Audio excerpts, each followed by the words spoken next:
10 কোটি না 10 কোটি টাকা ঢুকবে না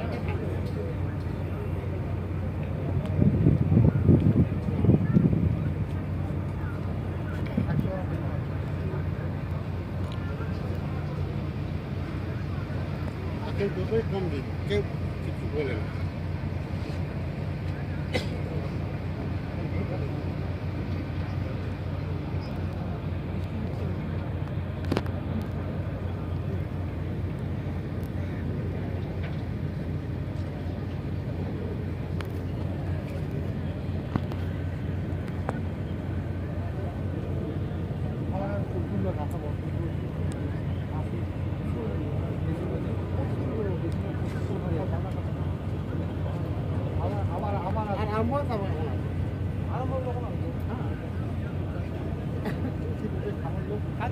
একটা ব্যাগ পিছনেও দরকার আছে ওই লম্বু ছেড়ে গেছে ওরকম মতো একটা আছে না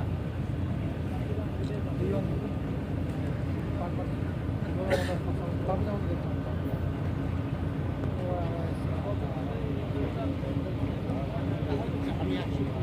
টাকা বলে এনে দিয়ে আসি 100 টাকা ঘোরা বেরিয়েছি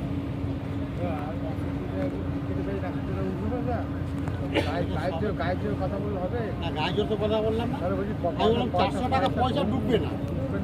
আরে আয় হবে না আমাদের ঢুকে গেল পয়সা তুই কলকাতা এলি তো খাঁটি হবে এটা তো ঢোকা বলে আজকে কেটে বেচলাম 4-5 লাখ টাকা আমি আর কথা বলছি তো বেচাখানা করলে কি 2400 টাকাই হয়েছে পাশে ঢুকলো না আমার আয়টা হলো কোথায় আর খাটনি বেলা খাটনি তো ভাই খাটনি টাকায় যেটা বলবো না খাটনি খাতা আয় আমরা